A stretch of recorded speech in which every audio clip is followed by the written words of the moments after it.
வணக்கம் ஃப்ரெண்ட்ஸ். இப்போ second year ஸ்டூடெண்ட்ஸ்க்கும் வந்து லேப்டாப் வந்து கவர்மெண்ட் கொடுத்துட்டு இருக்காங்க. ஸோ நீங்கள் எலிஜிபிளா இல்லையான்னு சொல்லி செக் பண்ணிக்கலாம். அப்படி எலிஜிபிள் இல்லைனா எப்படி கிரேவியை சப்மிட் பண்ணலான்றது இந்த வீடியோவில் சொல்கிறேன். ஃபுல்லாக பாருங்கள். ஸோ அப்படியே எங்கள் சேனலில் சப்ஸ்கிரைபும் பண்ணிக்கோங்க. ஓகே.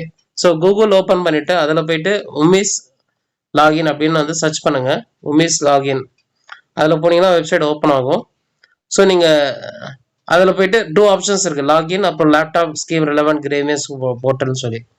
ஸோ அதில் லாகின் அப்படின்னு கிளிக் பண்ணிங்கன்னா சப்போஸ் உங்களுடைய பாஸ்வேர்டு வந்து லாகின் பண்ணும்போது இன்வேலிட் அப்படின்னு ஏதாவது காட்டுச்சுன்னா நீங்கள் ஃபர்கெட் பாஸ்வேர்டு யூஸ் பண்ணி நீங்கள் பண்ணிக்கலாம். அப்படி இல்லையா எனக்கு தெரியும் என்னுடைய யுமிஸ் ஐடி பாஸ்வேர்டெலாம் தெரியும் அப்படின்னா லேப்டாப் ஸ்கீம் அதில் போயிட்டு லாகின் டு சப்மிட் ட்ராக் கிராவியஸ் அப்படின்னு இருக்கும். அதில் போயிட்டு உங்களுடைய user name, so user name பார்த்தீங்கன்னா உங்களுடைய உமிஸ் நம்பர். ஸோ இந்த நம்பர் பார்த்தீங்கன்னா உங்களுடைய நோடல் ஆஃபீஸரோ இல்லை உங்களுடைய கிளாஸ் இன்சார்ஜ் கேட்டிங்கன்னா அவங்க சொல்லுவாங்க.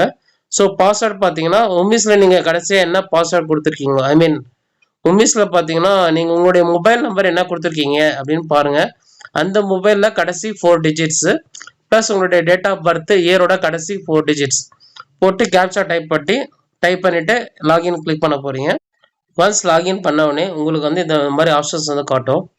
அதில் வந்து current eligibility status for laptop distribution scheme அப்படின்னு இருக்கும். அதில் வந்து உங்களுக்கு ஸோ ஸ்டேட்டஸ் பாருங்கள், current eligibility status for laptop distribution ஸ்கீமில் க்ரீன் கலரில் எலிஜிபிள் அப்படின்னு இருந்தால் கண்டிப்பாக உங்களுக்கு லேப்டாப் வந்தே தீரும். இன்கேஸ் இன்எலிஜிபிள் அப்படின்னு இருந்தால் கிரேவியஸ் எப்படி சப்மிட் பண்ணுறது பார்க்கலாம்.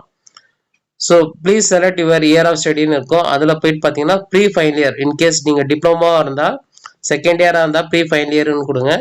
இன்ஜினியரிங் காலேஜ் தேர்ட் இயராக இருந்தால் ப்ரீ ஃபைனல் இயர்னு கொடுங்க. ஸோ கொடுத்துட்டு please select your criteria for எலிஜிபிலிட்டின்னு கேட்பாங்க. இதில் நிறைய ஆப்ஷன்ஸ் கொடுத்துருக்காங்க. நீங்கள் கவர்மெண்ட் காலேஜாக இருந்தால் அதை கொடுக்கலாம், எய்டடாக இருந்தால் கொடுக்கலாம், 7.5 வந்தீங்கன்னா அதை கொடுக்கலாம், புதுமை பெண்ணாக இருந்தால் இல்லை தமிழ் புதல்வனாக இருந்தால். ஸோ அந்த மாதிரி நிறைய ஆப்ஷன்ஸ் கொடுத்துருக்காங்க. எம்பிசி பிசி ஸ்காலர்ஷிப்பாக இருந்தால் மேக்ஸிமம் பார்த்தீங்கன்னா ஃபேமிலி இன்கம் சர்டிஃபிகேட் இருந்தால் நீங்கள் இந்த ஆப்ஷனை சூஸ் பண்ணலாம். ஐ belongs to family with annual income 2.5 lakhs. So அந்த ஆப்ஷனை சூஸ் பண்ணிவிட்டு டிஸ்கிரிப்ஷனில் உங்களை பற்றி நீங்கள் டைப் பண்ணுங்கள். அதாவது என்னுடைய பேர், நான் செகண்ட் ப்ரீ ஃபைனல் இயர் வந்து படிச்சுட்ருக்கேன், இந்த காலேஜில் இந்த இயரில் படிச்சுட்ருக்கேன், என்னுடைய ஃபேமிலி இன்கம் வந்து லோ தான், எனக்கு லேப்டாப் கொடுத்தா நல்லாயிருக்கும், பெனிஃபிட்டாக இருக்கும், இது கூட என்னுடைய சர்டிஃபிகேட்ஸ்லாம் அட்டாச் பண்ணியிருக்கேன், எனக்கு கன்சிடர் பண்ணுங்கன்னு சொல்லி இங்கிலீஷில் டைப் பண்ணிவிட்டு அது கீழே ID card bona fide certificate. So இதில் வந்து ஒன்று உங்களுடைய ஐடி கார்டு அட்டாச் பண்ணலாம், இல்லைனா போனஃபைட் வந்து அட்டாச் பண்ணலாம். இன்கேஸ் அடிஷ்னல் டாக்குமெண்ட்ஸ்ன்னு கேட்டுச்சுன்னா அதில் உங்களுடைய இன்கம் சர்டிஃபிகேட்டை அட்டாச் பண்ணலாம். ஸோ உங்களுடைய இன்கம் சர்டிஃபிகேட்டு அடிஷ்னல் டாக்குமெண்ட்டில் அட்டாச் பண்ணலாம். ஸோ எல்லாமே பார்த்தீங்கன்னா 100 KB இருக்கணும். ஓகே, சப்போஸ் நிறைய பேஜஸ் இருந்தால் ஒரே பிடிஎஃபாக கூட பண்ணிக்கலாம். ஸோ ரெண்டுமே பார்த்தீங்கன்னா 100 KB இருக்கணும். அட்டாச் பண்ணிவிட்டு ஐ டிக்ளேர்னு கொடுத்துட்டு சப்மிட் அப்படின்னு கொடுத்தீங்கன்னா உங்களுடைய கிரேவியஸ் வந்து சப்மிட் ஆகும்.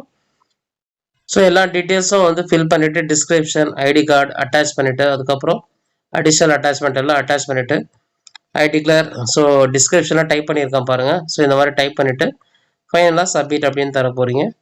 ஸோ கிரேவியஸ் சக்ஸஸ்ஃபுல்லி சேவ்டு அப்படின்னு இருக்கும். ஓகேன்னு கொடுத்தீங்கன்னா உங்களுடைய கிரேவியஸ் வந்து கம்ப்ளீட் ஆயிடுச்சு. ஓகேங்களா? இதுக்கப்புறம் நீங்கள் லாகின் பண்ணி உங்களுடைய ஸ்டேட்டஸ் என்ன ஆயிடுச்சு, அப்ரூவ் பண்ணாங்களா ரிஜெக்ட் பண்ணாங்களான்றது தெரிஞ்சுக்கலாம். ஓகே, ஸோ எதாவது டவுட்டாக இருந்தால் கமெண்ட் பண்ணுங்கள், நான் கிளியர் பண்ணுறேன். தேங்க்யூ.